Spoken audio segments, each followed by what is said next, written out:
24x7 news Bengal আপনারা দেখছেন। আজ 28শে জানুয়ারি আর এই মুহূর্তে আমি রয়েছি বাগবাজার স্ট্রিট, যেখানে অনুষ্ঠিত হচ্ছে আমার অধিকার বাগবাজার এই সামাজিক সংগঠনের পক্ষ থেকে সামাজিক দায়বদ্ধতায় 12 কন্যার বিবাহ। আসুন দেখে নিই সেই অনুষ্ঠানেরই কিছু মুহূর্ত। সামাজিকভাবে পিছিয়ে পড়া 12টি পরিবারের কন্যা ও পুত্রের শুভ বিবাহের অনুষ্ঠান অনুষ্ঠিত হলো সামাজিক সংস্থা আমার অধিকার বাগবাজারের পক্ষ থেকে। 18তম বর্ষে পদার্পণ করল আমার অধিকার এই সংস্থার গণবিবাহ কর্মসূচি। 12 জন পাত্রপ্রার্থীর থ্যালাসেমিয়ার বাহক নির্ণয় করে সমস্ত বিধি মেনে শুভ বিবাহের অনুষ্ঠান অনুষ্ঠিত হলো। বিবাহ পরিচালনা কমিটির চেয়ারম্যান সাংসদ সুদীপ বন্দ্যোপাধ্যায় তত্ত্বাবধানে ও কমিটির ভাইস চেয়ারম্যান রাজ্যের মন্ত্রী শশী পাজার সহযোগিতায় ও আমার অধিকার সংস্থার সম্পাদক ও কাউন্সিলর বাপি ঘোষের উদ্যোগে সুসম্পন্ন হলো এই 12 জন পাত্রপ্রার্থীর শুভ বিবাহ অনুষ্ঠান।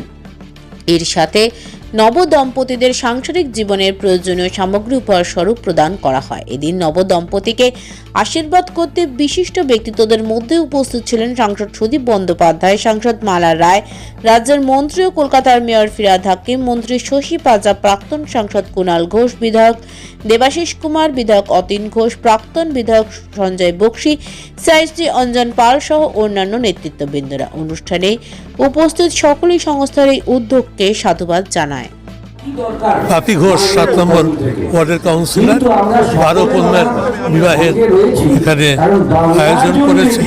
প্রতি বছরই করে।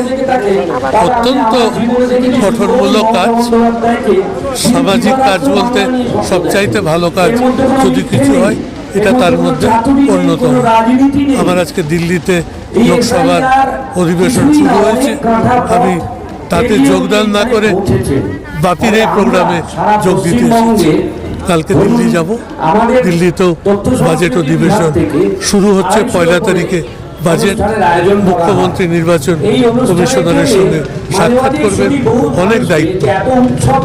বাপি ঘোষ মাননীয় পুরপিতা, কাজের মানুষ, কাছের মানুষ, যেভাবে এখানে এই গণবিবাহ যে অনুষ্ঠানটি প্রত্যেক বছর এই কজন পরিবারের সদস্যের মতো একদম যেভাবে অর্গানাইজ করেন, সামাজিক কাজ এরকমই হওয়া উচিত এবং কোনো খামতি রাখেন না এই বিয়ের অনুষ্ঠানে।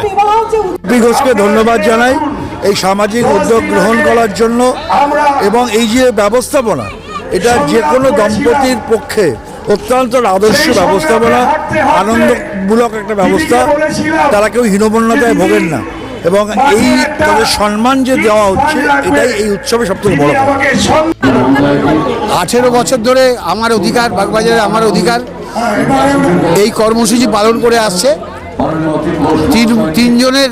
তিন কন্যার বিবাহ দিয়ে শুরু করেছিল, আজকে 12 কন্যার বিবাহ হয়েছে।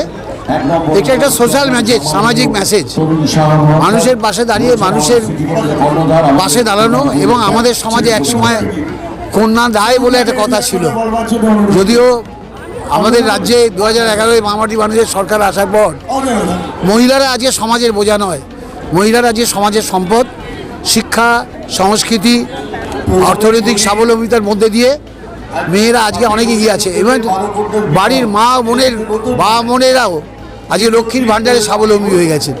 তো সর্বতই এই কর্মসূচি একটা সোশ্যাল মেসেজ দেয়, এবং এই বাপিরা এই কাজটা শুধু এটা করে না, ওরা বৃদ্ধাবাস চালায়, নানান সামাজিক কাজকর্ম করছে। যখন ও কাউন্সিলর ছিল না তখন থেকে এই কাজ শুরু করেছে।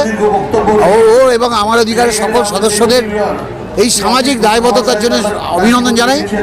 এবং আবার বলছি, একজন দক্ষ সংগঠক হিসেবে বলছি, একজন চেয়ারম্যান হিসেবে বলছি, একজন পৌর প্রতিনিধি হিসেবে বলছি, একজন government of West Bengal backward class welfare ডিপার্টমেন্টের মেম্বার হিসেবে বলছি যে অবশ্যই বাড়িতে বিবাহযোগ্য পাত্রপাত্রী থাকলে তাদের HPLC টেস্ট করে, বাহক নির্ণয় টেস্ট করে বিবাহ দিন, পরিবার শ্রীবৃদ্ধি ঘটবে। নচেত দুটো বাহকের সাথে ভুল করে বিয়ে হয়ে গেলে তাহলে জেনে রাখুন যে শিশু সন্তানটি জন্মগ্রহণ করবে, সেই শিশু সন্তানটি কিন্তু থ্যালাসেমিয়া আক্রান্ত শিশু হয়ে জন্মগ্রহণ করবে।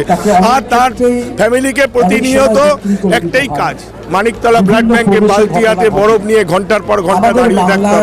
সে যখন বাচ্চাকে বলবে তোমার কি লাগবে, ক্যারলা, ক্যাডবেরি ইত্যাদি, তখন পাশের ঘর থেকে কিন্তু সন্তান চিৎকার করে বলবে, মা বাবাকে বলে দাও আমার জন্য কিছু লাগবে না, আমার সারা শরীর ঝিমঝিম করছে।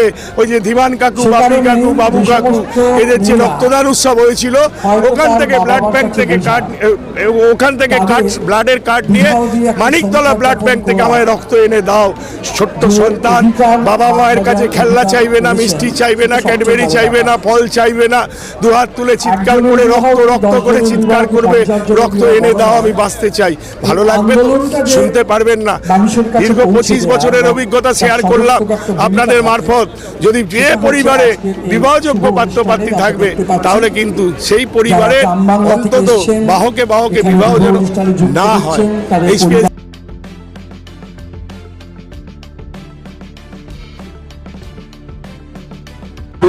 24x7 নিউজ বেঙ্গলের সঙ্গে থাকুন, সাথে থাকুন, দেখতে থাকুন সব খবরের জন্য চোখ রাখুন আমাদের চ্যানেলে।